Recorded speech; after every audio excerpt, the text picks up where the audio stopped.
udah bilang jangan pulang terlambat. Kenapa kamu selalu bikin repot? Apa kamu nggak tahu Mama khawatir? Aku cuma tadi bantu Nanai Darmi. Dia nggak kuat bawa barangnya sendiri. Bantuanmu itu malah jadi alasan buat pulang telat terus. Papamu juga sudah muak. Tadi sore aku bantu Nanai Darmi bawain belanjaan. Nggak tega lihat beliau capek. Meski tahu papa bakal marah. Waktu pulang, papa sempat marah besar. Bilang aku selalu bikin masalah. Tapi malam itu, ayah juga diam-diam meletakkan air hangat di mejaku. Mungkin ayah nggak mau aku sakit. Mama hanya takut kamu terluka kalau begini terus. Aku ngerti, Ma. Aku juga nggak mau membuatmu khawatir. Sejak ayah pergi, ibu selalu bilang sudah makan. Tapi malam itu, aku tahu ibu menahan lapar demi aku. Bu, kok ibu nggak makan? Ibu, udah kenyang nak. Lihat kamu aja udah cukup. Malam itu, aku terbangun. Dan kulihat ibu duduk sendiri menahan lapar. Seolah hanya air putih yang mengganjal perutnya. Bu, ibu bohong. Ibu belum makan ya? Ibu, cuma nggak mau kamu ngerasa kekurangan nak. Aku sengaja sisain buat ibu, biar ibu juga bisa makan. Ibu sengaja menyimpannya buat besok. Bisa buat nasi goreng untuk sarapan kamu ke sekolah. Mulai sekarang, kita tidak boleh berbohong, Bu. Kalau ibu lapar, aku juga lapar. Kita makan bersama, walau cuma nasi garam.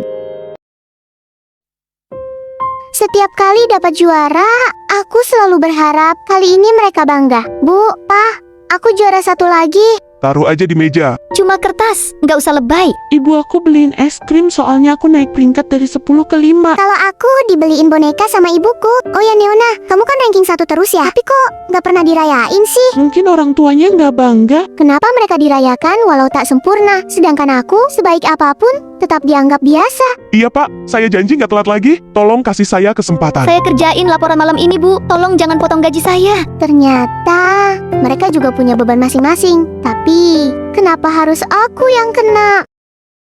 Udah, jangan sok perhatian. Kita nggak butuh belas kasihan kamu. Kalau kamu nggak ada, hidup kita mungkin lebih gampang. Kalau gitu, aku bantu permudah. Tuh kan, dasar nggak punya perasaan. Jangan bicara soal perasaan kalau kalian sendiri tidak menghargainya sejak awal. Dulu aku takut ditinggal, sekarang aku takut kalau aku masih peduli.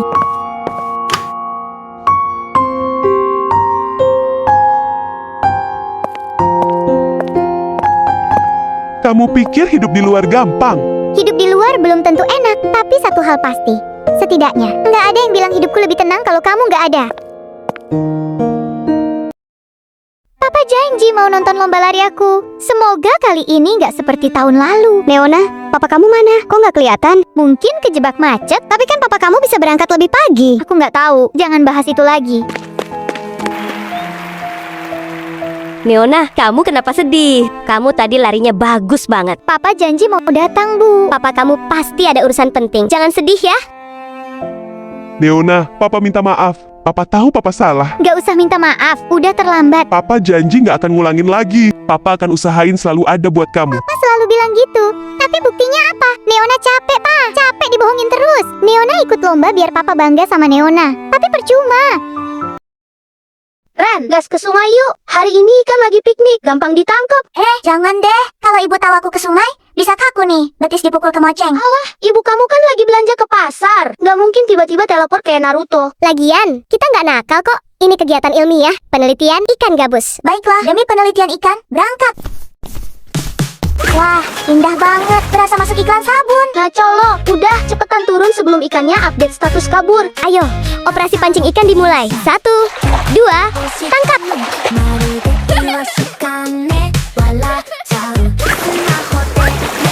Ren, waduh, suara itu, suara kiamat pribadi gue. Ren, semangat ya. Lo pasti kuat hadapin ibu lo. Jangan cari aku ya. Aku udah pindah rumah. Jangan tinggalin gue. Ren, siapa yang suruh ke sungai? Angin, Bu. Angin bisikin aku. Bagus, pulang sekarang juga. Bersihkan rumah sampai kinclong atau terbang bersama angin. Nisa, kamu nyontek ya? Mama dipanggil ke sekolah. Bikin malu Mama. Wajarlah dia ranking. Ibunya kan ART-nya kepala sekolah. Anak privilege tuh namanya. Iya, rankingnya bonus dari ngepel lantai. Nis, emang bener nyokap lo kerja di rumah Bu kepala sekolah? Iya, tapi ranking gue dapet karena belajar, bukan karena ngepel. Kita percaya kok sama lo. Itu tuh, anak asisten rumah tangga. Kira-kira hari ini ngepel lantai sekolah juga nggak ya? Hati-hati licin, nanti air kotornya nyiprat ke kita. Cukup, nyokap gue asisten rumah tangga. Terus kenapa? Berani lo ngomong sekarang. Gue lebih bangga punya ibu yang kerja bersih-bersih daripada lo yang hidup dari hinaan. Aku nggak takut dihina, Ma. Yang aku takut mama malu punya aku. Alia, kamu udah belajar belum? Kok main HP terus? Sana belajar sekarang. Ranking 1 itu tanggung jawab kamu. Iya, Ma. Bentar. Jam 1 ada les matematika. Ingat ya, hari ini nggak boleh bolos. Ranking 1 itu bukan main-main. Iya, Ma. Aku ngerti. Kamu ini bagaimana bisa jadi ranking 1? Kerjaanmu tidur bukannya belajar. Ini gila, Alia. Ma, aku capek. Istirahat sebentar aja. Nggak ada istirahat di saat mama menyuruh kamu belajar. Pokoknya kamu harus ranking 1 terus. Alia, nilai kamu jeblok terus. Aku udah belajar, Bu. Lihat nilaimu. Rankingmu akan turun kalau begini terus. Ya, ranking 1 aja nggak mampu. Drama banget sih. Iya, kalau emang nggak bisa, jangan dipaksain. Kamu nggak boleh nyerah, Alia. Aku dan Aira di sini, kita lewatin ini bareng-bareng. Tapi aku capek, Ren. Aira, capek banget. Yang bikin lu jatuh itu rumahmu. Tapi kita nggak akan biarin kamu nyerah sendirian. Alia, akhirnya kamu ranking 1 lagi. Mama bangga banget sama kamu. Ini yang Mama mau kan? Anak sempurna, nilai tinggi, piala, semua orang memuji. Tapi Ma, aku hampir gila. Belajar dari pagi sampai malam, buat apa? Aku capek, lelah, kecewa. Aku benci cara Mama bangga. Aku nggak bahagia. Aku cuma pengen hidup normal, seperti anak-anak lain. Kamu telat, Ren. Cuma 5 menit, Bu. 5 menit itu tetap telat. Besok tulis surat permintaan maaf. Bapak ibu guru yang lain juga nggak segitu galaknya. Kalau semua guru lembek, murid kayak kamu nggak bakal belajar tanggung jawab. Galak banget sih, nyebelin. Kasihan kamu, Ren. Sejak Mama Rania meninggal, kamu jadi berubah. Ren, kenalin, ini Bu Siska. Papa mau serius sama dia. Apa? Bu Siska? Guru gue yang killer itu? Hai Ren, mulai sekarang kita harus belajar saling menghormati. Di sekolah lo marahin gue, di rumah juga mau ngatur. Ren, cukup. Kenapa harus dia sih, Pa? Ren, gue tahu ini berat buat lo, tapi coba tenang dulu ya. Kasih waktu buat Papa jelasin. Ren, denger-denger, Bu Siska mau jadi mama baru lo. Cie, makin galak dong hidup lo. Iya, Ren. Nggak kebayang deh di sekolah dimarahin, di rumah juga double kill. Kalian nggak tahu apa-apa, jadi mending diem deh. Bu Siska tuh kasihan ya. Dulu, dia guru les anak itu juga. Iya, apalagi waktu kecelakaan itu. Mobil yang nabrak ibunya Ren. Katanya supirnya Bu Siska. Supir, Bu Siska. Ibu janji, ibu bakal jaga kamu meskipun kamu benci sama ibu. Jadi ibu penyebab mama gue meninggal. Dan sekarang ibu mau gantiin dia. Nggak, itu nggak akan pernah terjadi. Luar biasa, Maya. Juara lagi ya. Mama dan Papa bangga banget. Kamu memang andalan, Papa. Sekali saja kalian lihat aku seperti kalian lihat dia. Mira, piala itu bagus. Tapi, siapa yang peduli? Belum waktunya mereka peduli. Tapi, sebentar lagi.